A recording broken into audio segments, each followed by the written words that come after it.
So the middle wall or partition, what was the problem with this?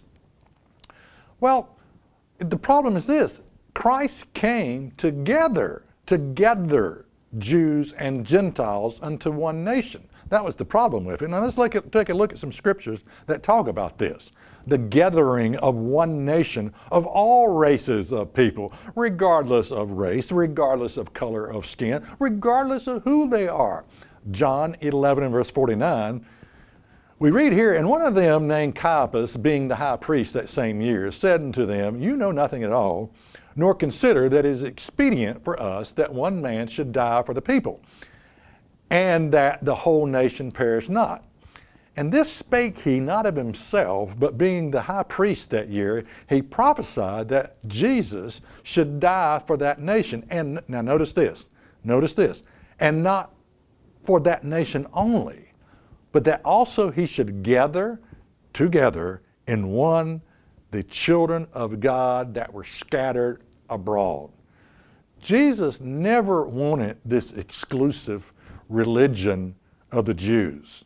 Had it been left up to them, they would have kept God all to themselves, and they would have never shared his message, his law with anybody. All right.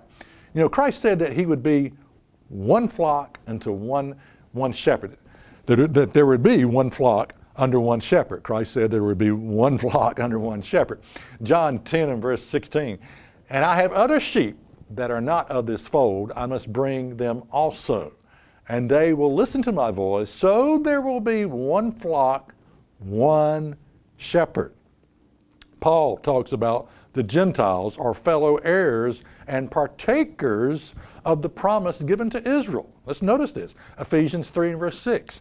This mystery is that the Gentiles are fellow heirs, members of the same body, and partakers of the promise in Christ Jesus through the gospel. And then later Paul says that there are no more divisions such as Jew and Gentile, that we are all one in Christ. Galatians 3 and verse 28.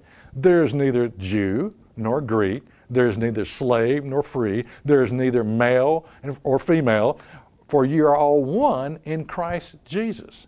What we're talking about is the end of this separate, exclusive religion of the Jews. Now, many Christians are totally unaware of this, that there was a physical barrier, a middle wall around the outskirts of the temple that separated Gentiles and Jews in the days of Paul at the temple in Jerusalem. Known as the Soreg, this partition separated Jew from Gentiles from entering the temple courts. Now I want you to look at this sign. Archaeologists have discovered these located signs. Some of the signs were placed on the Soreg, which have been discovered. The inscription says, no outsider shall enter the protective enclosure around the sanctuary, and whosoever is caught will only have himself to blame for his ensuing death. Now think about this. I mean, you talk about an exclusive religion, the very thing that Christ was going to accomplish, the gathering of all people, all races into one nation. The Jews had prohibited this from happening. I mean, we're actually talking about a literal wall around the temple that separated people, that kept people from coming to a relationship with God.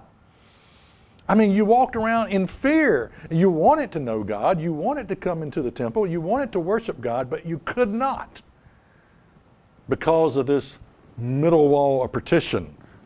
Check us out on the web at isthatreallyinthebible.com.